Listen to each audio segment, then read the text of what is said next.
कि मरियम नवाज से कबल नवाज शरीफ पर जुर्म साबित किया जाए। अदालत ने लंदन के अपार्टमेंट्स की मलकियत के मुताल्लिक नैब से 4 सवालात के फौरी जवाब तलब किए हैं। एवनफील्ड रेफरेंस में सजा के खिलाफ मरियम नवाज और कैप्टन सफदर की अपीलों पर इस्लामाबाद हाई कोर्ट में समाअत हुई। नैब प्रोसिक्यूटर ने नवाज शरीफ को इश्तिहारी करार देने का अदालती फैसला पढ़कर सुनाया। अदालत ने इस्तफसार किया कि सुप्रीम कोर्ट की जजमेंट के बाद क्या नैब ने JIT से हटकर आजादाना इन्वेस्टिगेशन की। जस्टिस आमिर का कहना था कि आप कहते हैं कि नवाज शरीफ ने 1993 में असासे खरीदे और छुपाए, तो आपको फिर शवाहिद से साबित करना है कि उन्होंने अपने वालिद की मदद और मुआवनत कैसे की। पहले यह तो पता चले कि मियां मोहम्मद नवाज शरीफ का इन प्रॉपर्टी से ताल्लुक क्या है। जस्टिस आमिर फारूक का कहना था कि आप डॉक्यूमेंट से नवाज शरीफ का प्रॉपर्टी से ताल्लुक साबित करें, जिस पर नैब ने कहा कि नवाज शरीफ की हद तक ट्रायल कोर्ट का फैसला बरकरार है। जस्टिस आमिर ने कहा कि क्या यह मुमकिन है कि मरियम नवाज कैप्टन सफदर को सजा हो जाए और नवाज शरीफ बरी हो जाएं। अदालत ने नैब को हदायत दी कि नेल्सन और नेस्कॉल का टाइटल डॉक्यूमेंट दिखाइए, वो पेमेंट किसने की, कि जबकि आपके बकौल कंपनियों ने नवाज शरीफ की तरफ से पेमेंट की। आपको साबित करना है कि नवाज शरीफ ने पेमेंट की और उनके बेनिफिशियल ओनर नवाज शरीफ हैं। अदालत ने नैब के सामने 4 अहम सवालात रख दिए हैं। नंबर 1, नैब बताए कि अपार्टमेंट्स खरीदने के लिए अदायगी नवाज शरीफ ने की। नंबर 2, नवाज शरीफ का कंपनियों के साथ ताल्लुक साबित करें। नंबर 3, कंपनियों का फ्लैट्स के साथ ताल्लुक साबित करें। फ्लैट्स 1993 में खरीदना और इसके बाद फिर मरियम नवाज का फ्लैट से ताल्लुक साबित करें। एहतसाब अदालत ने एवनफील्ड रेफरेंस में साल 2018 में साबिक वजीर आजम नवाज शरीफ को 11 साल कैद की सजा सुनाते हुए 80 लाख बरतानवी पाउंड जुर्माना आयद किया था, जबकि मरियम नवाज शरीफ को 8 साल कैद की सजा सुनाते हुए 20 लाख ब्रिटिश पाउंड जुर्माना आयद किया गया था। इस्लामाबाद हाई कोर्ट में होने वाली समाअत के बाद मरियम नवाज ने मीडिया से गुफ्तगू की। उन्होंने इमरान खान की गुज़िश्ता रोज चकवाल जलसे की तकरीर का हर्फ ब हर्फ जवाब दिया। उनका कहना था कि उनमें खुद नाम लेने की हिम्मत नहीं, कौम को क्या सबक दे रहे हैं कि उनको ललकारा जाए और धमकाया जाए कि जो कॉल कर रहे हैं। आपके अंदर खुद उनका नाम लेने की हिम्मत नहीं है, आपकी टांगे थर थर कांपती हैं। आप कहते हैं मिस्टर एक्स, मिस्टर वाई। अगर आपके अंदर नाम लेने की हिम्मत नहीं है तो कौम को क्या सबक दे रहे हैं कि वो उनको ललकारे, उनको डराए, उनको धमकाए। गुज़िश्ता रोज साबिक वजीर आजम इमरान खान ने कारकुनान को नामालूम नंबरों से धमकी आमेज कॉल्स का जिक्र करते हुए कहा था कि मिस्टर एक्स और मिस्टर वाई को वापस धमकियां दो, जो डराता है उसको डराओ। हम काफी तमाशा देख चुके हैं। टेलीफोन आता है जी गुमनाम नंबर से धमकियां देने के लिए, वापस धमकियां दो उनको। जो डराता है वापस दो उसको। जो मिस्टर एक्स, मिस्टर वाई लोगों को धमकियां देते हैं, वापस धमकियां दो इनको। गुज़िश्ता रोज साबिक वजीर आजम ने इतराफ किया था कि उनके कुछ लोग एस्टैब्लिशमेंट से राब्ते में हैं और उन्हें बाईपास कर रहे हैं। आज मरियम नवाज ने इस नुक्ते का भी जवाब दिया। उनका यह कहना था कि आपने कभी पार्टी को बताया कि आप किससे कब मिलते हैं, किस से खुफिया मुलाकातें करते हैं। धरने की अवाम को क्या बताया था कि रात के अंधेरे में किससे हंसते हंसते मिलने गए थे। उनको बुरा लगा ये कि उनके जो पार्टी के लोग हैं उनके एस्टैब्लिशमेंट से ताल्लुकात हैं और वो खुफिया मुलाकातें करते हैं। आपने कभी पार्टी को बताया कि आप किस किस से खुफिया मिलते हैं और क्या क्या बातें करते हैं। वो धरने के लोगों को बता के गए थे कि मैं आपको क्या बता रहा हूँ और मैं खुद कहाँ रात को छुप के किसके पास अंधेरे में मुलाकात के लिए जा रहा हूँ। मरियम नवाज का कहना था कि कल जो कॉल्स करवा रहा था आज वो कह रहा है कि मेरे अरकान को कॉल्स आ रही हैं। उनका कहना था कि इमरान खान जिसके लाडले हैं वो उन्हें लाडला नहीं समझते, वो अपना काम निकाल रहे हैं। और वो मैं एक बात बता दूं, वो जिसके लाडले हैं ना, वो इमरान खान को लाडला नहीं समझते, वो अपना काम निकालना चाहते हैं।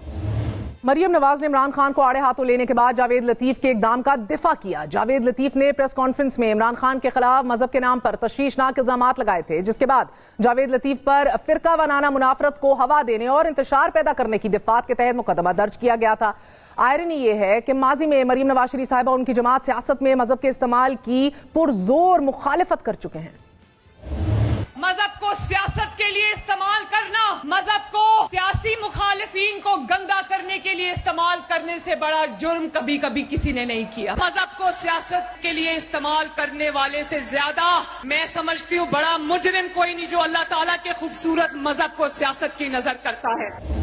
लेकिन आज इसी अमल का दिफा किया जा रहा है। नाज़रीन, तहरीक इंसाफ और हुकूमत बराबर इदारों को सियासत में घसीट रही हैं। मुलाकातों के तस्करे, धमकी के बदले धमकी, सियासी निज़ाम के फ्री कैन सियासत को किस सिमत लेके जा रहे हैं जानने की कोशिश करते हैं। हमारे साथ मौजूद है उस्मान डार, तहरीक इंसाफ के सीनियर रहनुमा, special assistant to the prime minister रह चुके हैं। हमारे साथ तलाल चौधरी मौजूद हैं, मुस्लिम लीग नून के रहनुमा, साबिक वफाकी वजीर भी रह चुके हैं इंफॉर्मेशन टेक्नोलॉजी का। आपका दोनों का बहुत बहुत शुक्रिया। तलाल चौधरी साहब, आपसे आगाज करूंगी, फरमाइएगा, मरियम नवाज शरीफ साहिबा ने एक बार फिर एस्टैब्लिशमेंट के कुछ साबिक और सर्विंग अफसरान के नाम लिए, दो टोक अल्फाज में इंकशाफ किया कि उन्होंने सियासी मुलाकातें की हैं और इमरान खान को अपने मुफादात के लिए इस्तेमाल किया जा रहा है।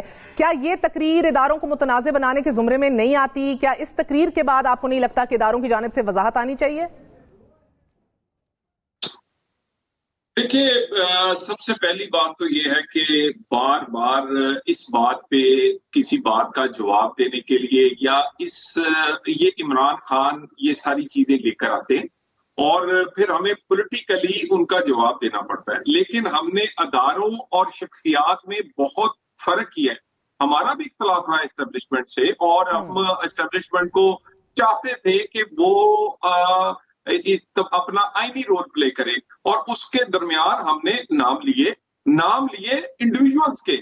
हमने किसी को मीर जाफर नहीं कहा, जानवर नहीं कहा, किसी को ये नहीं कहा कि वो एजेंट है अमेरिका का।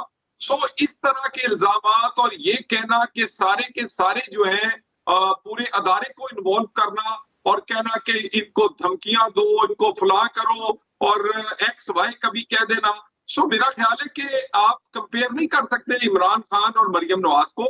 हमने जो बात की है जुर्रत के साथ की है। हमने कोई कभी एक्स वाई और इस तरह की बुरे अलकाबात से नहीं नवाजा। जो हमारे तहफ़्फ़ुज़ात थे वो सिर्फ ये है कि वो आईनी रोल अदारों को होना चाहिए। और खास आप क्या चाहते हैं? मगर तलाल साहब, उन्होंने आज ये इल्जाम लगाया है कि इमरान खान जिनसे मिल रहे हैं वो उनका लाडला नहीं है, वो इमरान खान को इस्तेमाल कर रहे हैं। ये तो इदारों के ऊपर आज भी सियासी तौर पे जमातों को, लीडरान को इस्तेमाल करने के मुतरादिफ है। सीधी सीधी यही बात है। तो आप लोग क्या नहीं बताना चाहेंगे कि कौन आज भी इमरान खान को इस्तेमाल करना चाह रहा है और क्यों करना चाह रहा है? वो तो कहते हैं हम सियासत से दूर हैं। देखिए, खान साहब जो है और उनके जो करीबी हल्के हैं ये इंप्रेशन देने की कोशिश कर रहे हैं और अनफॉर्चुनेटली पाकिस्तान में होने वाला जो अहम अपॉइंटमेंट है उसको अपने सियासी मकासद के लिए इस्तेमाल करने की कोशिश कर रहे हैं और ऐसी अफवाहें और ऐसी चीजें फैलाई जाती हैं उसके बाद उसका पॉलिटिकल जो जवाब है वो समटाइम्स देना पड़ता है। लेकिन हम बिल्कुल ये नहीं समझते कि कोई अदारा जो है वो इमरान खान को इस्तेमाल कर रहा है। इमरान कोच कौन है? पिछले दिनों मरियम साहिबा ने कहा कि आज भी उनको तहफ़्फ़ुज़ फराहम किया जा रहा है। उनका कोच है, कौन है उनका कोच? देखिए वो मैं आपको बता देता हूँ। डबल स्टैंडर्ड्स है ना जी। अब एक तौहीन अदालत का मेरा केस है, दानियल अजीज का केस है। अब वही स्टैंडर्ड्स और वही पर सबको जांचा जाना चाहिए। और इसी तरह 62-63 है। नवाज शरीफ को आप किस पे जांचते हैं? कोच कौन है सर? डबल स्टैंडर्ड्स तो अपनी जगह, तहफ़्फ़ुज़ कौन फराहम कर रहा है और कोच कौन है? देखिए ये वो सोच तहफ़्फ़ुज़ फराहम कर रही है जो खान साहब को क्या कहते हैं उस स्टैंडर्ड पर नहीं क्या कहते हैं उनको जांचा जा रहा या उनका। अच्छा, होल्ड योर थॉट चौधरी साहब, जरा hold your thought for a second, because ये बड़ा दिलचस्प उस्मान डार साहब एक रवैया आपकी जमात की तरफ से। कभी लपक के आते हैं, कभी पीछे हो जाते हैं। आपकी जमात के तर्जुमान फवाद चौधरी का ये कहना है कि हमें सिविल मिलिट्री ताल्लुकात में तवाज़ुन के लिए कोशिश करनी चाहिए, इक़्तिदार पाकिस्तान के लोगों को मुंतकिल होना चाहिए। और वो सियासी जमातों और एस्टैब्लिशमेंट से ये कह रहे हैं अपनी ट्वीट में कि आइए सियासी फ्रेमवर्क को एक दफा दोबारा लिखते हैं, रिविजिट करते हैं, आइए रूल्स ऑफ द गेम को एक बार फिर फिगर आउट करते हैं। मौजूदा निज़ाम पाकिस्तान नाकाम हो चुका है, हमें मुनसिफाना कवानीन तलाश करने की जरूरत है। एक तरफ तो आपकी जमात जो है वो सोशल ये बातें कर रही है और दूसरी तरफ आप देख रहे हैं कि सोशल मीडिया पर तुम होते कौन हो डराने वाले ये ट्रेंड कर रहा है हैशटैग। दूसरी तरफ सिविल मिलिट्री ताल्लुकात में तवाज़ुन की दावत दे रहे हैं आप लोग। ये कितनी बेमायने है? देखिए महर, जहां तक सिविल मिलिट्री रिलेशनशिप में बैलेंस की बात है तो वहां हम जिस चीज की निशानदेही कर रहे हैं कि अगर आपका एक सिविलियन गवर्नमेंट का प्राइम मिनिस्टर आता है, बैठता है, जो करोड़ों वोट लेके आके बैठता है और जिसकी रिस्पॉन्सिबिलिटी है, जिसको अवाम अपना एक मुंतखब वज़ीर-ए-आज़म करके बिठाते हैं, ये हो नहीं सकता या इस तरह निज़ाम चल नहीं सकता कि रिस्पॉन्सिबिलिटी आपके पास है, ताकत आपके पास ना हो, फैसला करने की पावर आपके पास ना हो। तो उस बैलेंस को ठीक करने की जरूरत है, उस फ्रेमवर्क को ठीक करने की जरूरत है, ताकि जिनके पास जिम्मेदारी है फिर वही फैसले करें। आप मुझे बताएं, आप कह रहे हैं कि आप माजरत डार साहब, आप आज कह रहे हैं कि ऑफिशियली आईन पाकिस्तान के अंदर एक रोल दे दिया जाए इदारे को? नहीं, जिनका रोल है, जिसके पास है जमहूरियत, पार्लियामेंट, ये जो इलेक्शन लड़के लोग आगे आते हैं, कौन सा पॉलिटिकल फ्रेमवर्क रीराइट करने की बात कर रहे हैं आप लोग? आईन पाकिस्तान मौजूद है, क्या रीराइट करना चाह रहे हैं आप लोग? उसी के ऊपर ही अमल करने की जरूरत है ना, उसी की बात कर रहे हैं। तो कल तक जब सर एक सेकेंड, कल तक जब बकौल परवेज इलाही आप लोगों को नैपियां पहनाई जा रही थी, आप लोग चल चल के वुज़रा इदारों के पास प्रेजेंटेशंस देने जाते थे, स्पून फीड किया जाता था, सेम पेज की कहानियां हमें सुनाई जाती थी, तब तक सही था। लेकिन आज क्योंकि ये सब कुछ नहीं किया जा रहा, तो अब आप कह रहे हैं कि आईन पाकिस्तान या पॉलिटिकल फ्रेमवर्क को रिविजिट कर लेते हैं। देखिए, सेम पेज डिपेंड करता है ना किसका पेज है वो। आज आपका नहीं है, मसला ये है। डिपेंड करता है ना, डिपेंड तो ये करता है ना, जब हम कहते हैं हम सेम पेज पे हैं तो फिर वो कौन किसके पेज पे है ये भी डिपेंड करता है। लेकिन खैर, मैं बात जो तलाल ने किया उस पर जरा बात करना चाह रहा हूँ।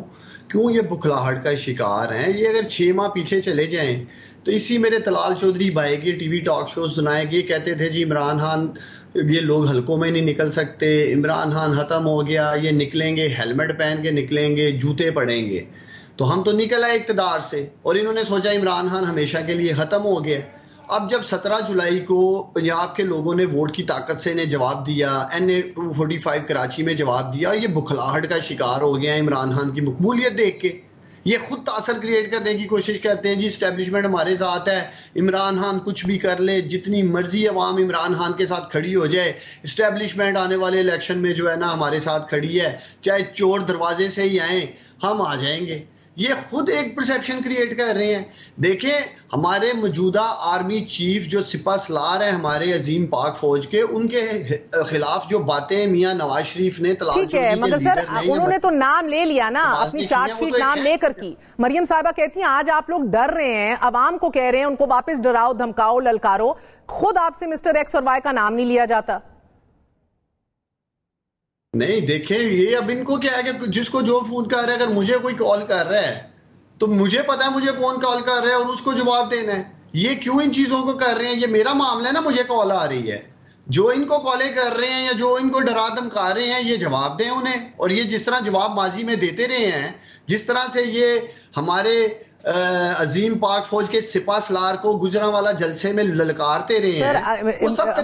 मुझे मौका दीजिए। इमरान खान साहब ने अपने वोटरों को कहा है, अपने लोगों को कहा है, MNAs MPAs को कहा है कि जो कॉल्स आती हैं वापस डराओ, धमकाओ, ललकारो। मुझे मौका दीजिए। ये तो मैं यही कह रहा हूँ ना, मैं यही तो कह रहा हूँ। आप मुझे बताएं ना, आप मुझे बताएं कि अगर मुझे कोई कॉल कर रहा है या इवन आपको कोई कॉल करके थ्रेट करता है तो आप क्या करेंगी? आप जरूर रिबटल करेंगी ना, कुछ जवाब तो देंगे आप, जो जिस तरह की भी कॉल आ रही है तो। लेकिन उसके ऊपर पॉलिटिक्स करने की जरूरत नहीं है। बुनियादी तौर पे ये इनके अपनी जमात के अंदर लड़ाई पड़ चुकी है इस वक्त। ये जो फैसला नवंबर में होने जाना है, अगर ये मौजूदा सिपा सलार को, आर्मी चीफ को एक्सटेंशन देते हैं, लेकिन उसके लिए एक पोजीशन ले चुके हैं माजी में नवाज शरीफ, मरियम नवाज साहिबा, जब इनकी जमात का कायद एक पोजीशन ले चुका है, पाकिस्तान की सारी तबाही का जिम्मेदार ये उनको ठहराते रहे हैं। अब ये सोचते हैं जी एक्सटेंशन देंगे तो वोट को इज्जत दोगी, तो पहले तबाही हम कर चुके हैं तो हम करेंगे क्या? तो ये तो खुद कंफ्यूज हैं, इन्हें खुद समझ नहीं आ रही है कि हमारी अजीम पाक फौज का सिपा सलार होगा कौन, एक्सटेंशन दें ना दें, नया आर्मी चीफ लाएंगे, हर आर्मी चीफ जो आता है उसने अपने इंस्टीट्यूशन को देखना है, किस तरह उसे लेके आगे बढ़ना है। अच्छा, तलाल चौधरी साहब, इमरान खान साहब ने गुज़िश्ता रोज अपने बयान में कंफ्यूजन का शिकार है। अच्छा, अब आप लोग सर अभी लंदन में फैसला हुआ है कि नहीं कि स्टेटस को बरकरार रखना है, यानी कि यही कमान आगे चलेगी या नई तैनाती करनी है? पता हो तो बता दीजिएगा। लेकिन गुज़िश्ता रोज अपने बयान में इमरान खान साहब ने DGISPR को वजाहत भी दी है कि उनका कहना था कि DGISPR को तो ये समझ जाना चाहिए था कि वो क्या कह रहे हैं, और साथ ही ये भी कहा कि मिस्टर एक्स और वाई को वापस धमकियां दो। ये होते कौन है डराने वाले? अब ये ट्रेंड भी कर रहा है ट्विटर के ऊपर। इस तजाद का नतीजा आपके नजदीक क्या है? क्योंकि आपके लिए तो हुकूमत की सूरत इसका नतीजा निकला, इनके लिए भी निकलेगा?